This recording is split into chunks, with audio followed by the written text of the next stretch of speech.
I never thought I'd be the kind of person to crash a wedding. Honestly, before all of this happened, I would have judged anyone who did something so dramatic, so public, so vindictive.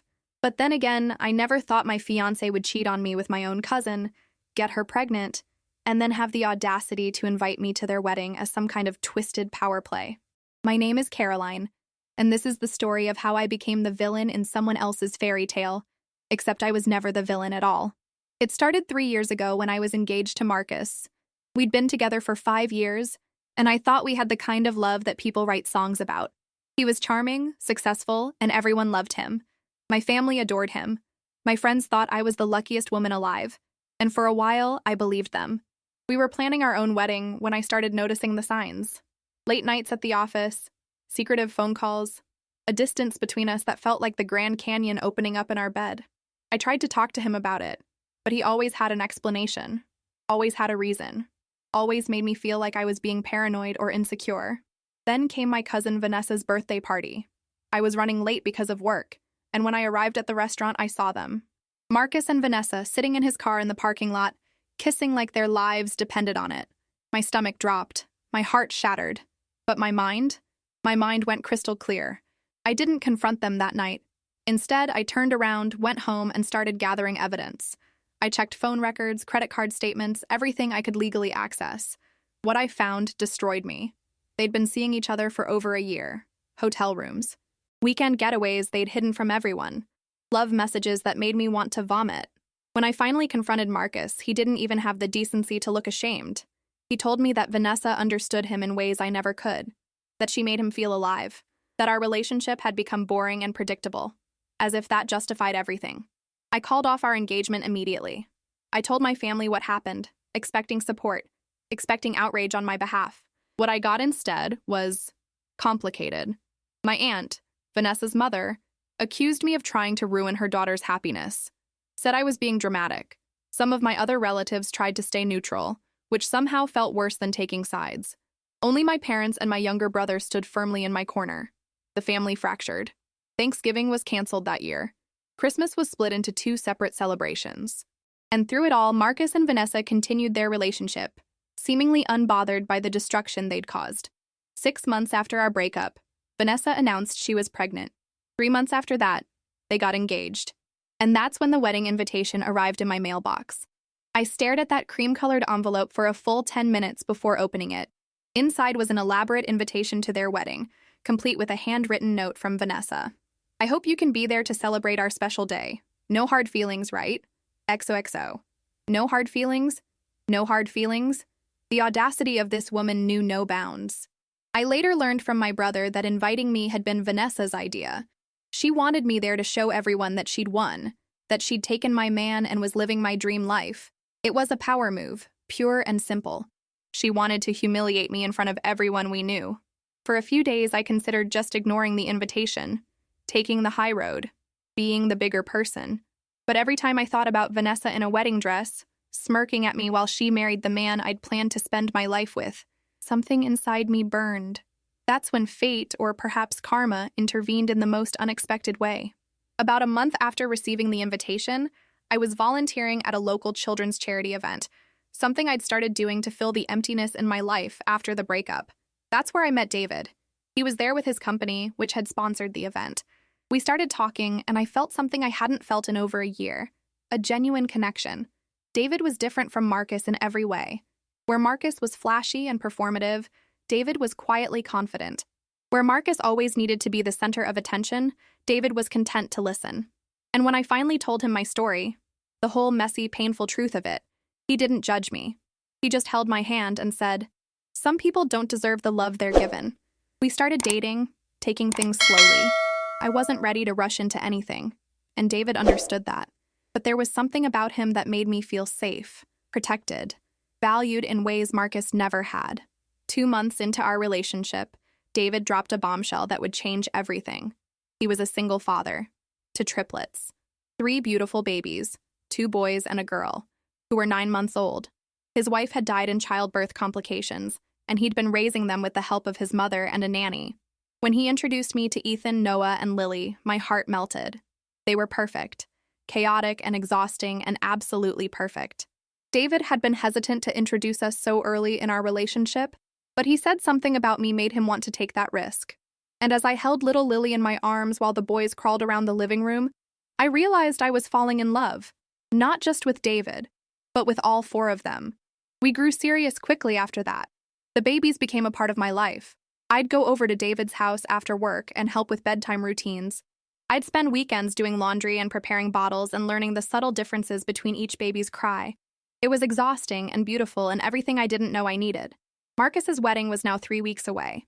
I still hadn't responded to the invitation. David knew about it. I'd shown him the invitation and told him the whole sordid story. His response was simple. Do you want to go?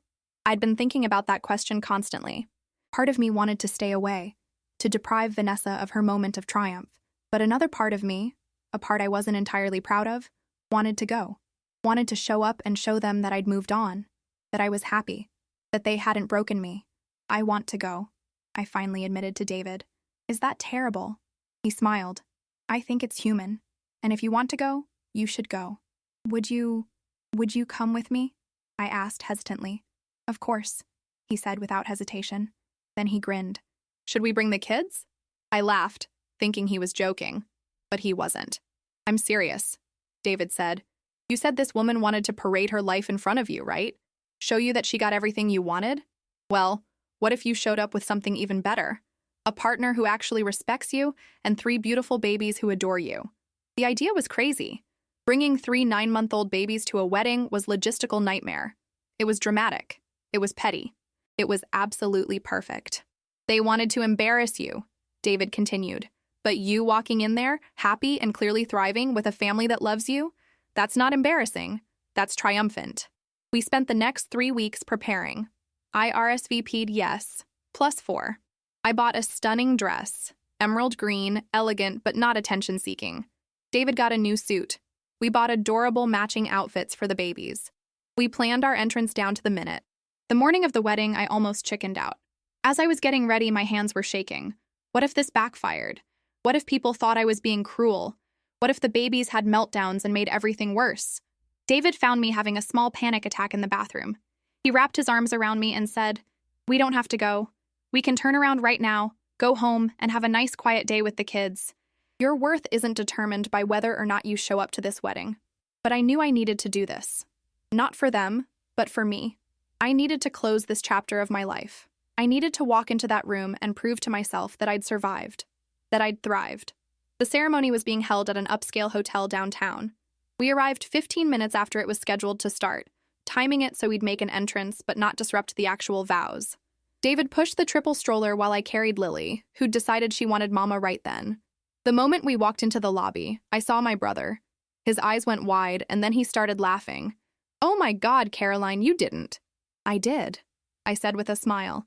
This is going to be legendary, he said, giving David a fist bump. We made our way to the ceremony room. The doors were closed, and I could hear the officiant speaking inside. Perfect timing.